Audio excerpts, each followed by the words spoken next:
My name is Ricardo, a father, a husband, a writer who has published books that is known all over the world. With just my pen, paper, and imagination, I have made thousands of money that I could ever use, and thousands of awards that I could barely remember. Though life may have been good to me, it wasn't for my wife Sasha and my son Billy. Everything has crumbled ever since. I no longer care for other people, nor the acclaim I get for the sagas I created. Yet, my love for writing has remained the same. But no matter how many stories I've finished, hundreds, thousands, I cannot find a reason to publish them, and I don't think I intend to in the future. After all, what is a writer who does not believe in their own stories?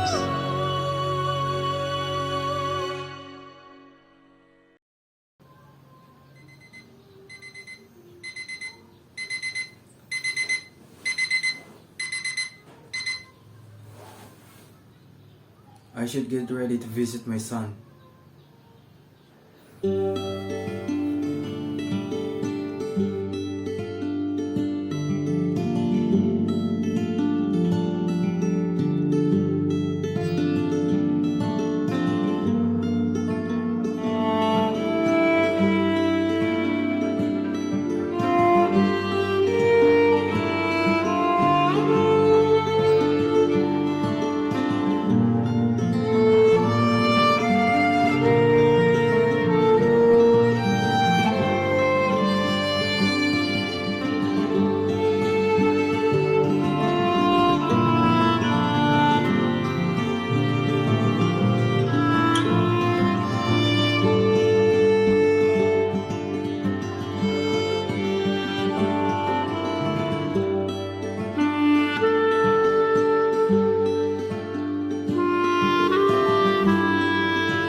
I swear this kids. Hey, mister. You're as old as my son. What, mister? Are you okay? Ah. Oh. You came for this ball, right? Here. Be careful next time.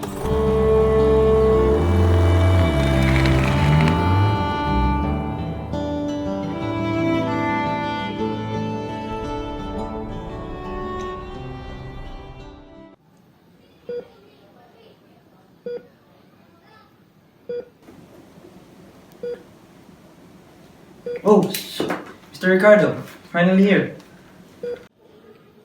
Dr. Milos, pull the plug. I have something to say. Wait. Excuse me, sir? Are you even hearing yourself? This is your son, sir. Doctor, of all the peoples in this place, you yourself know that my son is as good as dead. How long has he been unconscious? Months? Years? I am a writer, and I know for sure that I cannot rewrite my son's fate.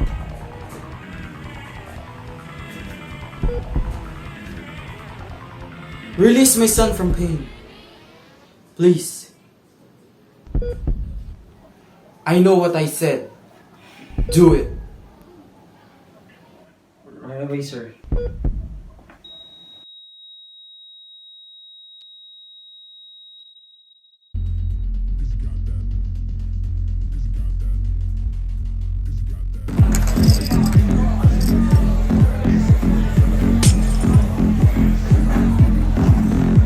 Another shot. I think you had enough. Had a rough night. You don't know the habit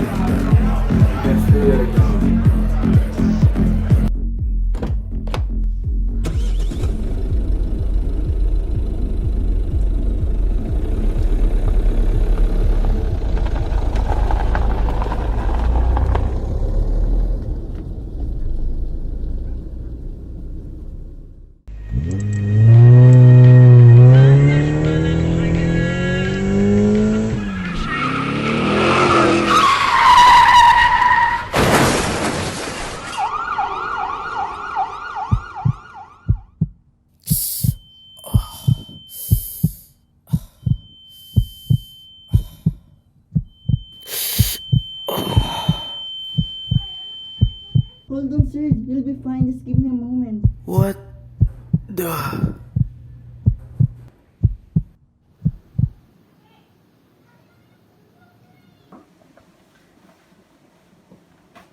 Sir Ricardo, how are you? I can't believe what the result says, sir. So you know, it's a miracle that you are still breathing. The kid. The kid. Where is he? Oh, you mean the one that you bought here? He's in the other room. You got lucky. It says here that the kid got only bruises and... What about it? I need to see him. Don't even try to.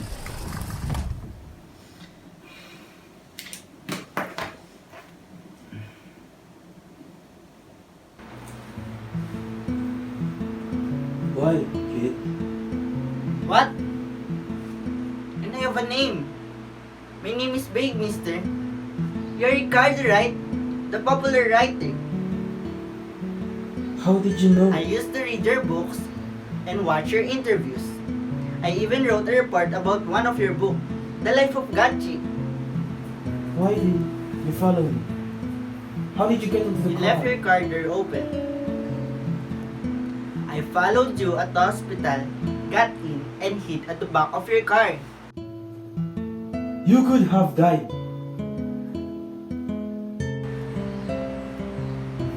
You never once made me feel like your son. They always are here every single day. My dad does nothing but drink and gamble, while my mother is with another man every night. My family is rich. There is always a food pantry, money in our pocket. I can just feed myself just fine. I don't even think that my parents know that I am a top-notcher at school. But you, mister, you told me something that my parents should say. I guess I am the star that even the simplest word will get me. I'm glad that I followed you, mister.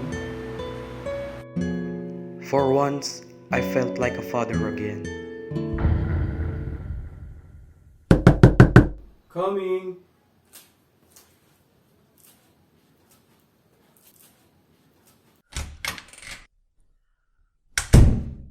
Mr. and Mrs. Dye, what brings you here?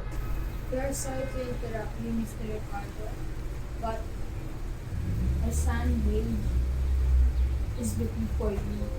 What? Why? What happened? Her son Gage is going to undergo an operation soon, a heart transplant, but we haven't told you about her. At the very least, please grant our son's last wish. Not even one that you could buy? Afraid not, Mr. Ricardo. They couldn't find him.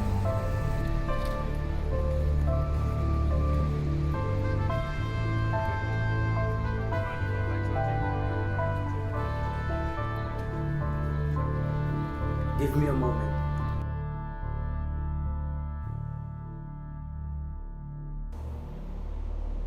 They already find the donor, mister. Although I didn't get any chance to say things to the donor. This operation must be done now. There is a risk that my heart will suddenly stop at all times. You know, mister, I am very happy right now. My parents, they are together again. I no longer hear them arguing all the time. They love each other again. With all the hate they carry just gone. I never thought all it takes is their son to be in grave danger. In fact, I will be very glad if this operation failed. The fact that my parents are in good terms. It is good enough for me. I Hold on. I'll hold the cup.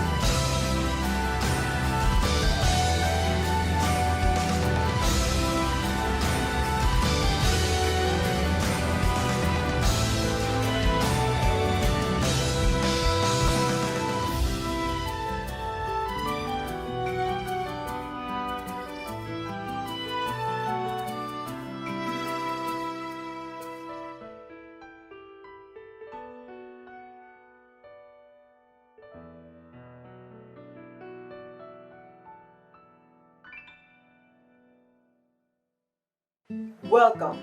Welcome everyone to Steve Night Talks. Tonight, we have a very special guest. And I'm sure, very sure you read at least one of his books. Please welcome Mr. Biggs Die.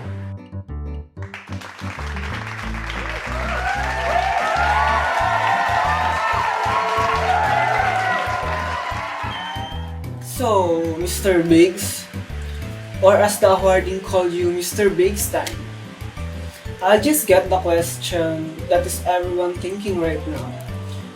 What is your newly announced heart? thank you. It's a pleasure to be here.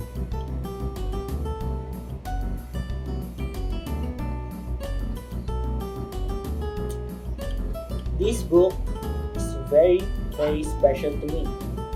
As this book might not be fictional at all, this book is based on real events that happened in my life. Well, it is about a man I met who has shown me compassion that at that time my parents couldn't give me. This man acted like my father back at the time when we were both hospitalized due to car accident. He is also a writer who not only shown love to his craft but to his family too. And we became very good friends despite the age gap. One time, I got hospitalized and is in need of heart transplant in order to continue in living. And eventually, we found a donor. But after the operation, I never saw him again after that. This book is dedicated to the man who has allowed me to see this world isn't so dark after all, even if only momentarily. Although, I will no longer say more as well what point is a good book. If I'm going to spoil it right here, right now. I'm very interested. Thank you for being in our show and allowing us to hear your latest masterpiece.